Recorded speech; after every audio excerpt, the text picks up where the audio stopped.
Kumasi Academy swine flu outbreak has been brought under control.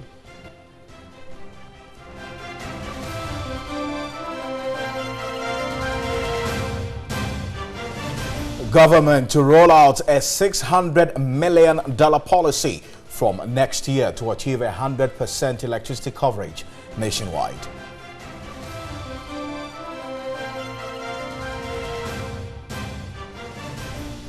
Also ahead this evening, Accra Regional Police Command to deploy 3,000 officers and men to police key areas within the capital ahead of Christmas.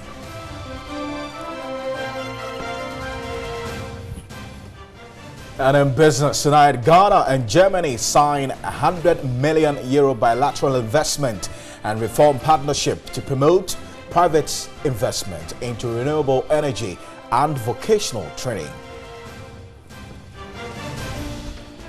And in international news this evening, the United Nations warns of a rise in trafficking of the synthetic opioid tramadol across West Africa.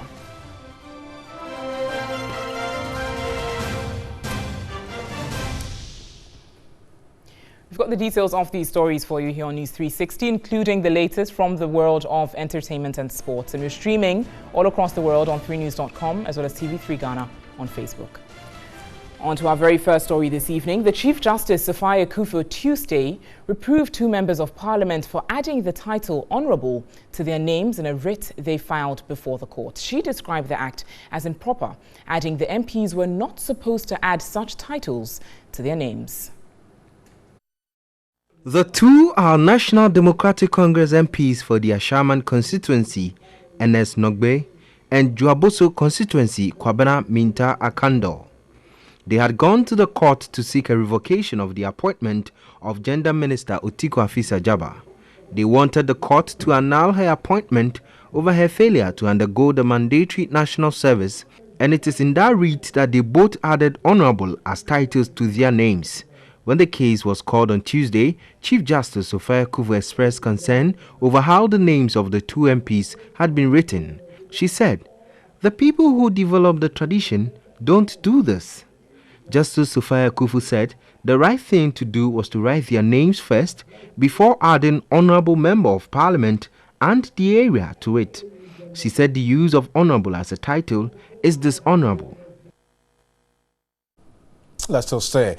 The courts and the Supreme Court has described as incompetent a writ challenging the appointment of Otiko Afisa-Jaba as Gender and Social Protection Minister. The court held it could not hear the case because lawyer for the two plaintiffs, Godwin Tamaklo, did not possess a valid Solicitor General's license at the time of issuing the writ. Member of Parliament for Ashaman constituency, Ernest Nogbe, and the Member of Parliament for the Juaboso constituency, Kwabena Minta Akando, headed to the court in February this year, saying Otiko Afisa-Jaba could not occupy the position due to her failure to undertake the mandatory national service. Lawyers for the minister, led by Nutifafa Kwenyahia, raised an objection when the matter was called on Tuesday. They said lawyer Godwin Tamaklo lacked a valid license to practice at the time he issued the writ.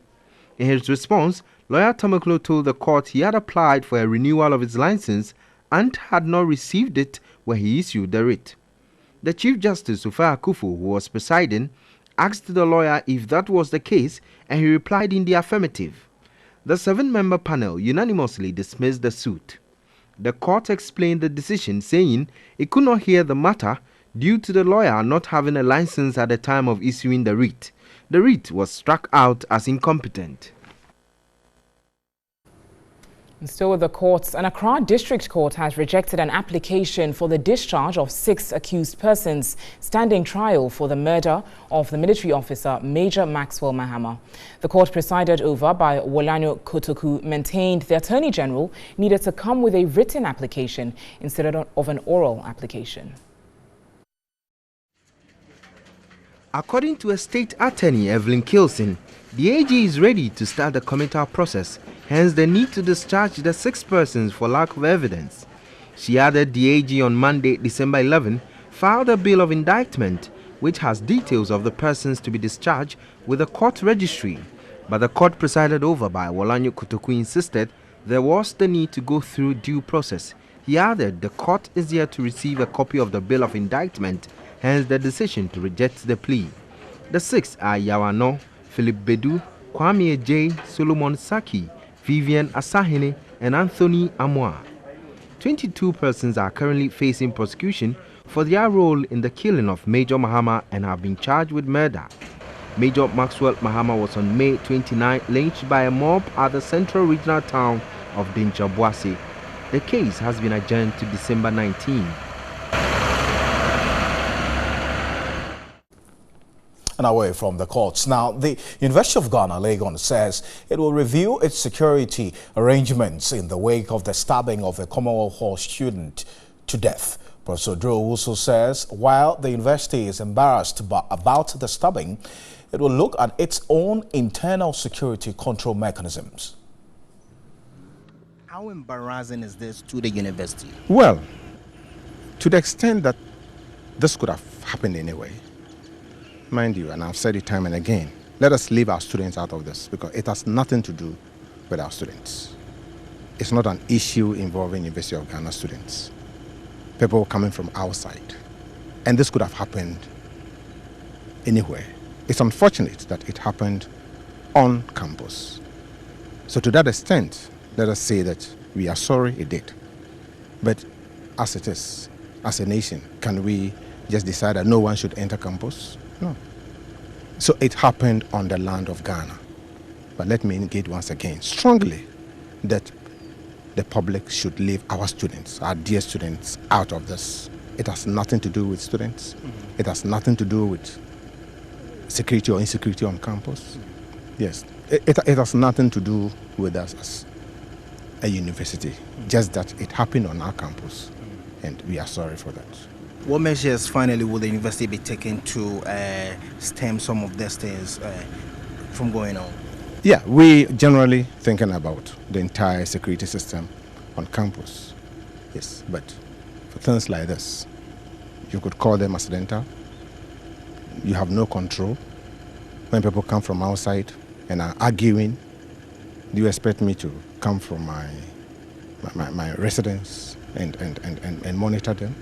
I mean, there are things that can happen anywhere. Excuse me, even at the seat of government, it could have happened. It's an accident that occurred, but we are taking security, seriously. And so we're going to meet over this to see what we can do. On to some other top stories this evening. The Ashanti Regional Health Directorate says the outbreak of swine flu, which has claimed the lives of 4 students of the Kumasi Academy, has been brought under control. Health Director Dr. Emmanuel Tinkran says the 11 students who are currently on admission at 4 hospitals in Kumasi are also in stable condition. Here's a report by Ibrahim Abubakar. 85 students of the Kumasi Academy were affected with the H1N1 influenza type A virus. 4 out of the students have lost their lives. 11 others are on admission at KNUST, Kumasi South, Menchia and the Komfanoche Teaching Hospitals. Addressing the media in Kumasi, Ashanti Regional Director of Health Services Dr. Emmanuel Tinkran said the situation has been contained to prevent further spread. My recommendation as a public health person is that it will be better to use antiviral at this time than to go in for mass immunization. And from this, the school can never be closed down because the job is well done. Dr. Tinkran assured parents the school is now safe for the return of the students. He, however, said the swine flu vaccines are not ready to be administered. I don't think I'll have to go to the school and do vaccination because what I'm seeing right now shows that the epidemic is almost ending. The Health Directorate has strengthened surveillance on the students to ensure prompt administering of antiviral drugs. The Health Directorate insists the cause of the death of the students is H1N1 flu, despite disputes by some medical doctors and the bereaved families. The Directorate has received 800 boxes of Relenza and 1,000 pieces of respirators from the Women's Health Wealth for the treatment and prevention of influenza A and B viruses. Some parents have started sending their wards back to the school.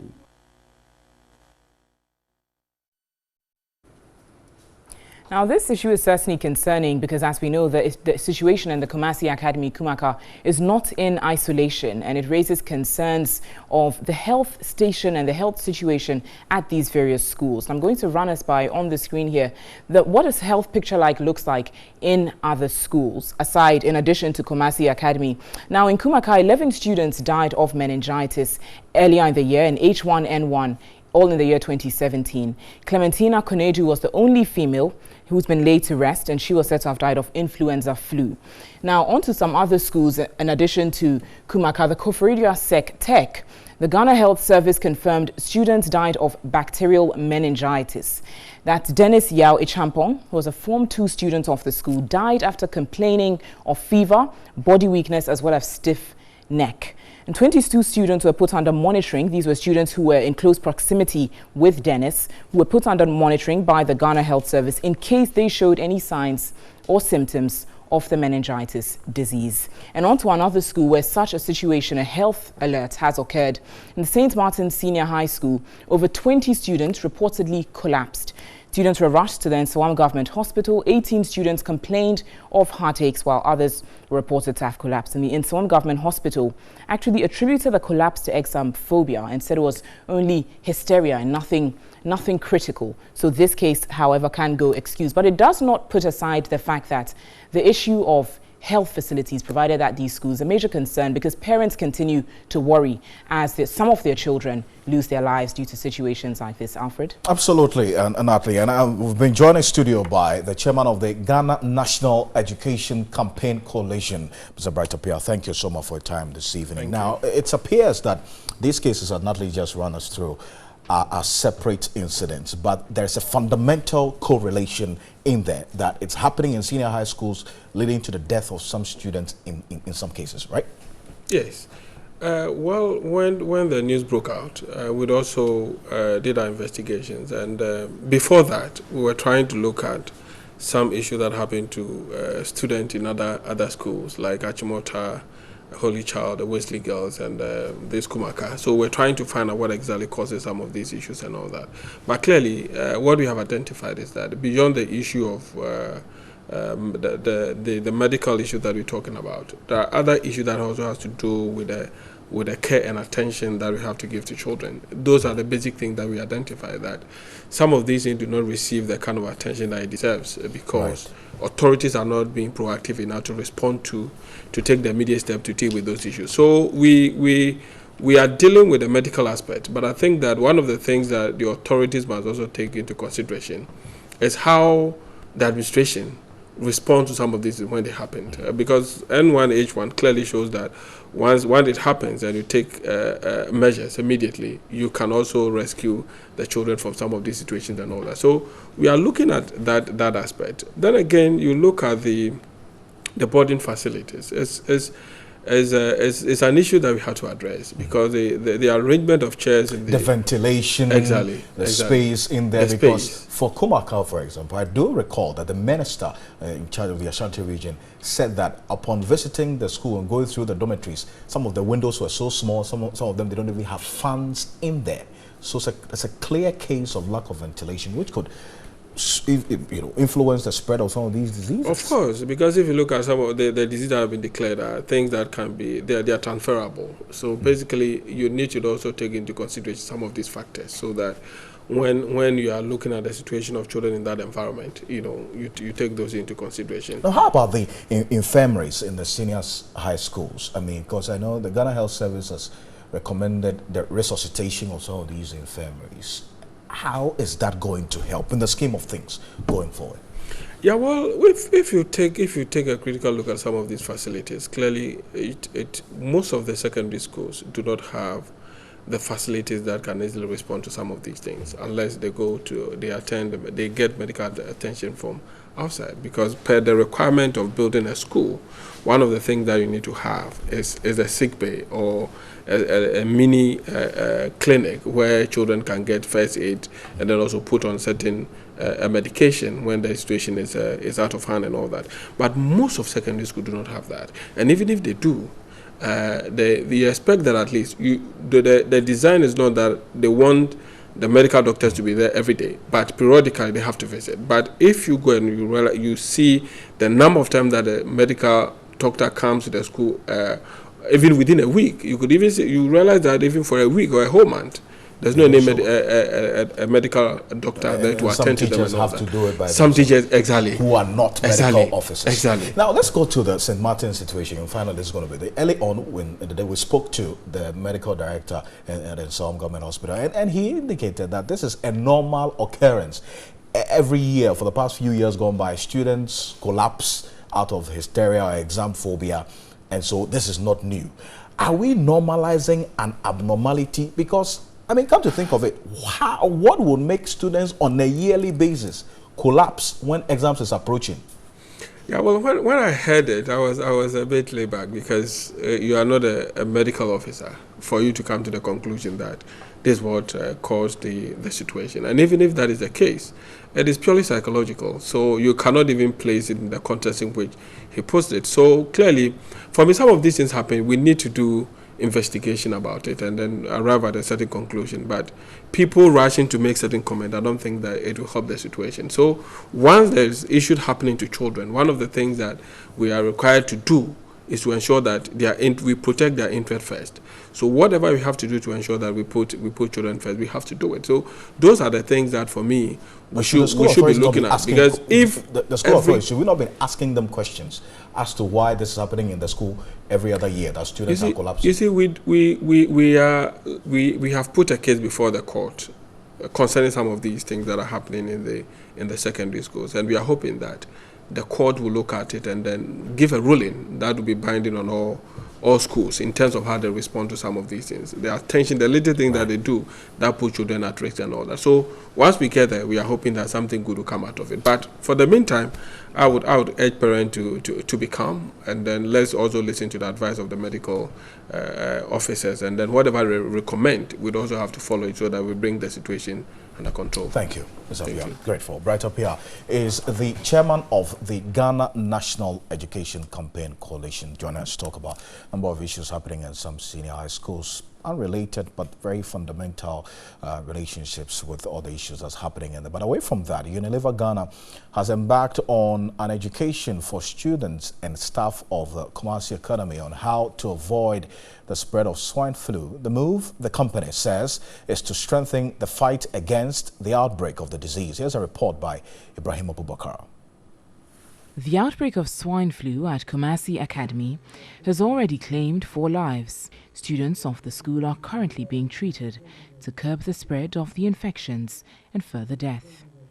The Ghana Health Service and the World Health Organization are expected to start vaccinating the students before the close of the week. Unilever Ghana has taken the students through hand washing and hygiene education as a way of containing transmission and spread of the disease. The company also presented 100 cases of assorted variants of Lifebuoy soap to be shared among the students and staff. Customer Director of Unilever Ghana, Gladys Amwa, said the antibacterial soap will help battle the effects of the swine flu attack. We have a brand called Lifebuoy, which has been formulated to help deal with germ-causing diseases, and we felt it was apt for us to come and help the school find a solution through the donation of some of our Lifebuoy toilet soaps to help the kids deal with the challenge that is currently facing them. The company intends extending its hygiene campaign to other schools. We've already touched over 100,000 individual students. We will continue to roll it out. It's not just about the swine flu. It is about creating a country with a well-being culture. And washing your hands is one of the most important aspects of driving well-being. So we will be rolling it out across the country. Meanwhile, some parents have started sending their awards back to school after taking them home last week.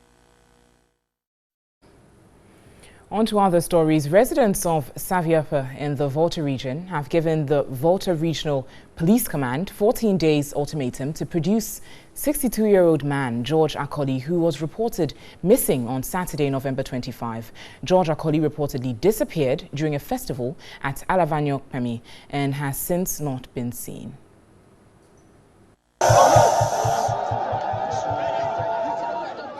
Hundreds of residents marched through the streets chanting and demanding an end to the unwarranted killings within Nkonya and Alavanyo traditional areas. The 62-year-old George Akoli was reportedly abducted at Alavanyo Peme. Reports alleged that a man called with George's phone claiming to be called Lucifer from Nkonya. It was alleged that the said caller claimed George Akoli had been killed by them and so no one should bother looking for him. The police promised to investigate the incident, but nothing has been heard 18 days after, hence the anger. The demonstration was to draw attention to the fact that Nkonya, which is alleged to have kidnapped George Akoli, is drawing the people of Sabiopa into the decades conflict with Alavanyo. The Tuesday action is said to have the backing of the chiefs and queens of the area. The demonstrators are demanding that George Akoli be brought back to them dead or alive. They have therefore given the police a 14-day ultimatum to come up with answers or they would advise themselves.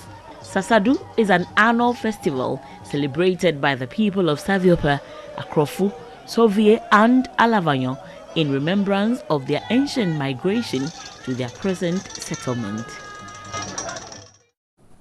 Now, government is to roll out a $600 million policy from next year to achieve 100% electricity coverage nationwide. The policy process is expected to span a period of 3 years, aimed at expanding the economy to create adequate jobs. Vice President Dr. Mahmoud Bawumia gave the hint when he took his turn at the forum to discuss the Sustainable Development Goals in Accra. The $600 million initiative is to address the electricity gap existing between the rural and urban areas. Currently, it has achieved 84% coverage, awaiting to complete the process by 2018. This forms part of government decision to achieve the Sustainable Development Goal 7. Under Goal 7, residents are to access affordable, reliable, sustainable and modern energy. However, due to the lack of electricity in deprived areas, businesses have failed to set up in those areas. The Vice President, Dr. Mahmoud Bawumia, was confident the new initiative would address the power gap. We are currently around 85%, but to get to 100%, we need around $600 million to get there. So we're saying, well, in that case, this is important enough. So let's allocate the money over the next 3 years to make sure we get to 100% coverage, so that at least we can say that problem has been solved. He again spoke about the need for farmers and other businesses to add value to their items to speed up exports. When you add value to it, you get so much more. A bar of chocolate, if it's $1, our farmers get less than 10 cents of that bar of chocolate. If you look at bauxite and you produce 1 ton of raw bauxite, it's $60 per metric ton. Chief Executive Officer for the Private Enterprise Foundation, PEF, Nana Osei-Bonsu, implored government to ensure that taxes paid are judiciously used to address poverty issues. How would I want to employ disabled people? But if government can guarantee that we guarantee a contract to you, your company, that provides an income to allow you to employ the disabled people and pay them meaningful salaries, it makes sense for the private sector to invest. Other speakers emphasized the need for African government to capitalize on the $12 trillion amount earmarked by the United Nations to support the achievement of the SDGs. Still live here on News 360. Let's take a look at how the weather will be faring this evening. The entire country will remain dry and hazy throughout the forecast period, but with early morning mist on fog patches over the mountainous and forested areas of the middle sector, as well as the coast. Nighttime temperatures will remain relatively low over the entire country, especially over the northern sector, and visibility is expected to remain generally poor. Here's the forecast. The report is brought to you by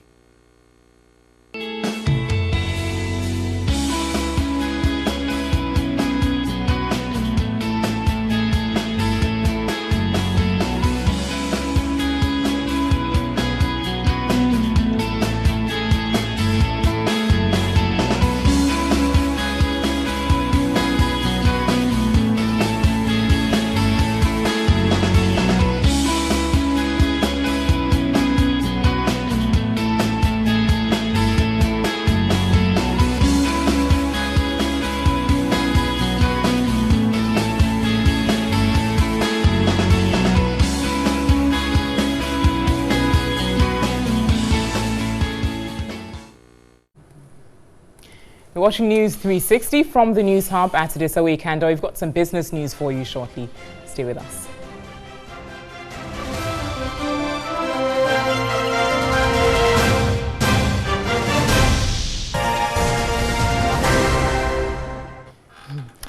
Welcome back to News 360. In business news this evening, Ghana and Germany have signed a €100 million bilateral investment and reform partnership to promote private investment into renewable energy and vocational training. Receiving German President Frank-Walter Steinmeier at the Flagstaff House, President Nana Addo Akufo-Addo pledged to strengthen ties between the two countries.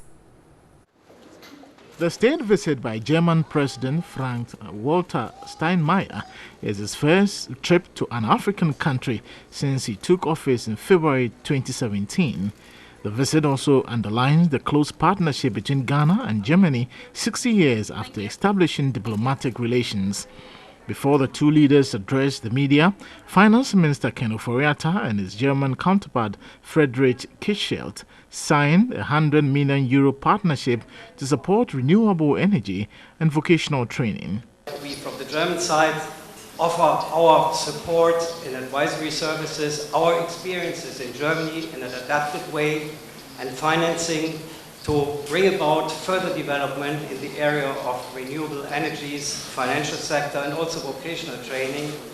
We're in good discussions, and we will conclude overall sectoral reforms which bring the sector forward and open further broad space for private sector development in Ghana. It's a clear sign of Germany's identification of Ghana as an important pillar of stability in the region and an economic zone that has to be supported.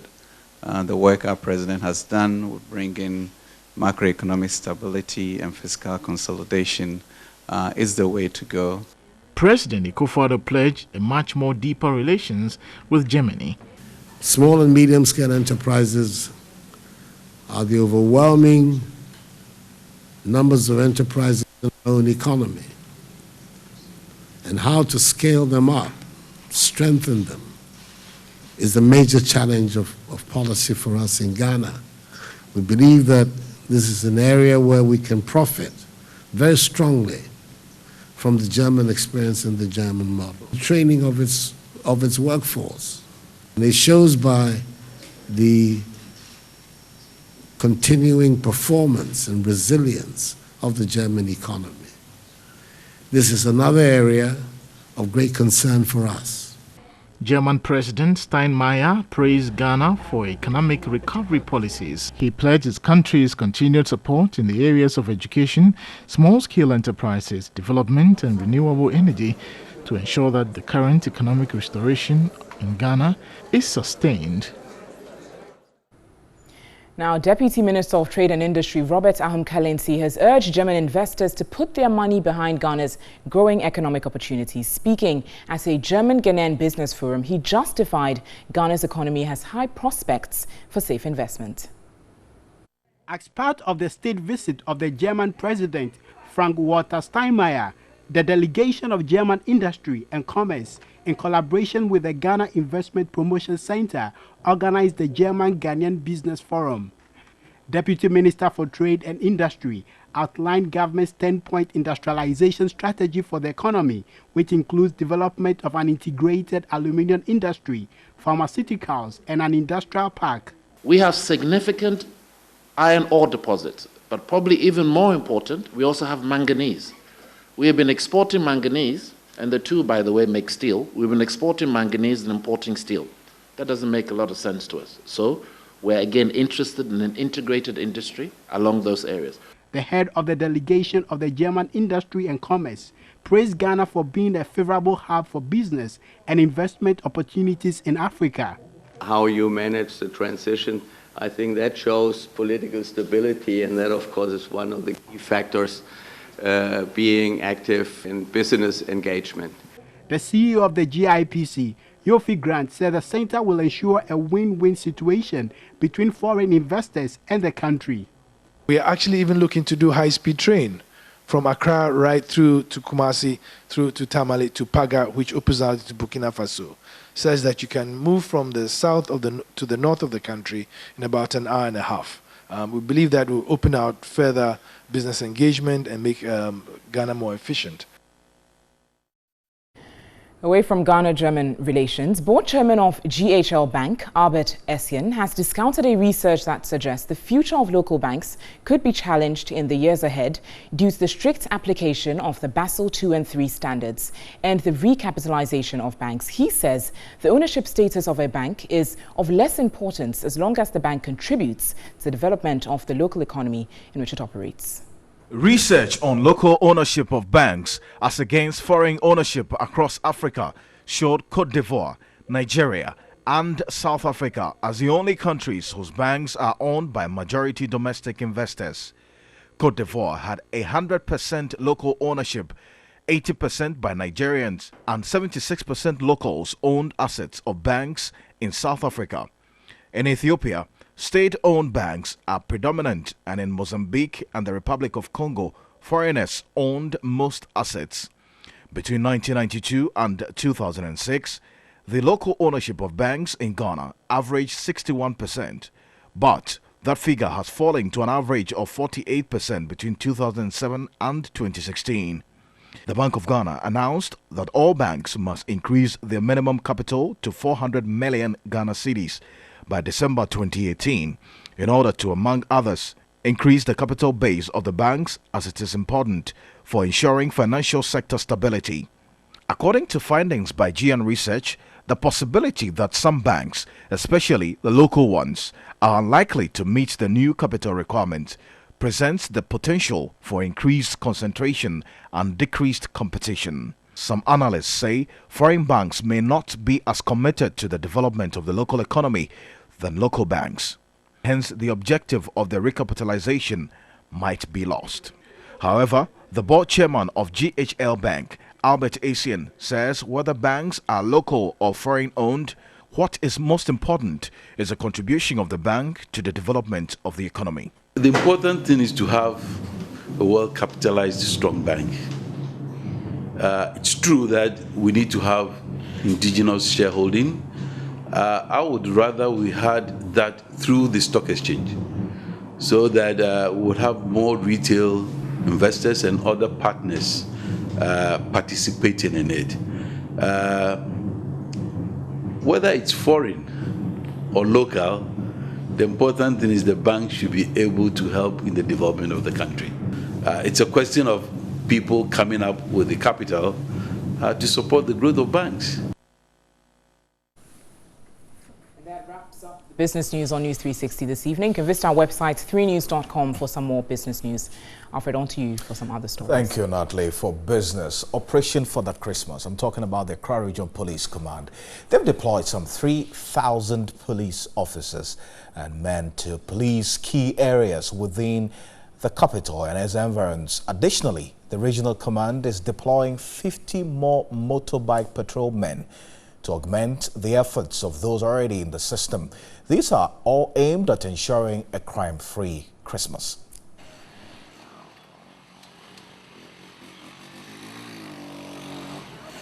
A review of crime trends this year show rampant use of both registered and unregistered motorbikes in crime. These criminals, through their operations, have attacked persons and shops, phone card vendors, utility sales points, and similar business outlets, among others. The regional command estimates an increase in these activities during the holiday season, hence the pragmatic approach.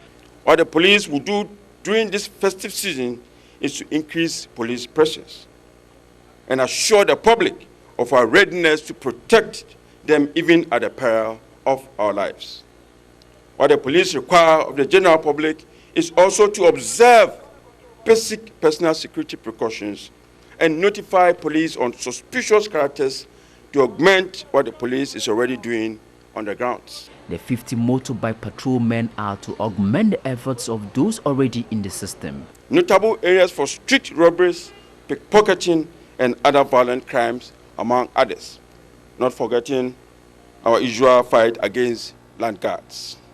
owing to the magnitude of activities and crimes associated with Christmas, the Accra Regional Police Command will from Wednesday, December 13, deploy a significant number of personnel originally working in offices onto the streets. The region is leaving no stone unturned and are deploying about 3,000 police officers and men in addition to the national deployment. He assured of police visibility in all communities, residential areas, entertainment centers, shopping centers, market areas, religious and special events, among others. Ahoya, how would you feel seeing Santa not in red and white, but in a police uniform? Well, that would be a different Amazing. Santa. That's for the Christmas, well, yeah, Christmas for police. We're back shortly with some sports news. Do stay.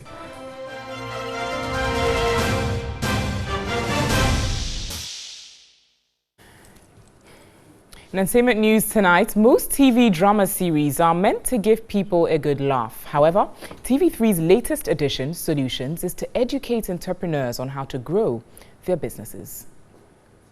I need a business plan. You want to plan a business in Ghana? Not lie. In an economy where setting up a business is one of the most tedious tasks to lay hands on, where getting funds for entrepreneurship is harder than getting funds for parties, the struggle becomes real. It's a drama series that identifies and gives remedies to the unwinding problems associated with startup businesses, small and medium-scale enterprises, as well as give ideas in diverse areas of the economy. The initiative of Ingenious Africa in collaboration with TV3 and Premium Bank debut on December 13 with the likes of Ecole Smith Asante, Roslyn Ingiza, Elaine Atto and Fifi Coleman. The series looks to impact the youth and tune their minds towards making something for themselves instead of depending on the provisions of white-collar jobs after school. You're welcome. Where's your boss? And who may I say is calling? Shirley, I'm here for an interview. Very well. Please come with me. CEO of Ingenious Africa, Alexander Boedi, said the series will have satiric effect that will break down its components for the understanding of the ordinary Ghanaian. We want the SMEs to grow with us. They grow with the solutions consultancy. It's dramatized that every episode will teach something. And we've structured this so that at the end of the first season, for instance, all SMEs should know, for instance, that they should have a business plan. If you don't have a business plan, then you're going to muddle through. You do try and error. He also noted a rendition in several local languages broadcast across the country on various radio stations. Solutions airs on TV3 every Wednesday at 8 p.m. Now Susanna.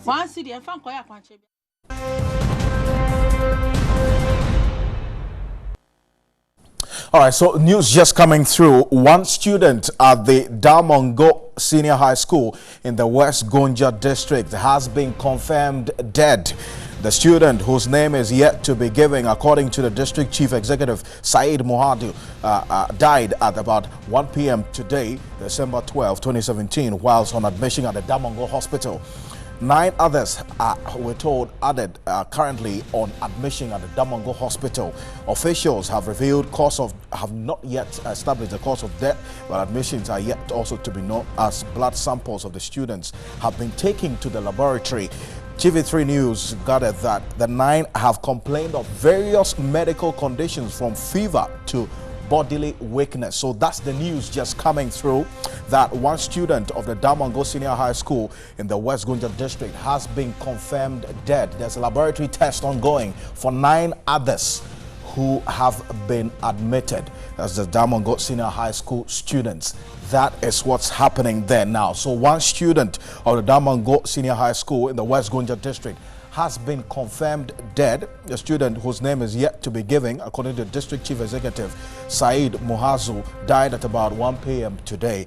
And whilst on admission at the Damongo Hospital, we're told 9 others are currently on admission. That's 9 students of the Damongo Senior High School. We're keeping an eye on this, and this is the news just coming through, and it comes on the heels of what's happened in Kumasi Academy and Koforidua Sectec, and also that hysteria situation at the St. Martin's Senior High School. So there's a lot of the issues coming out on this. And stay with us. Now, subsequent bulletins bring you some more details on this breaking news is coming through.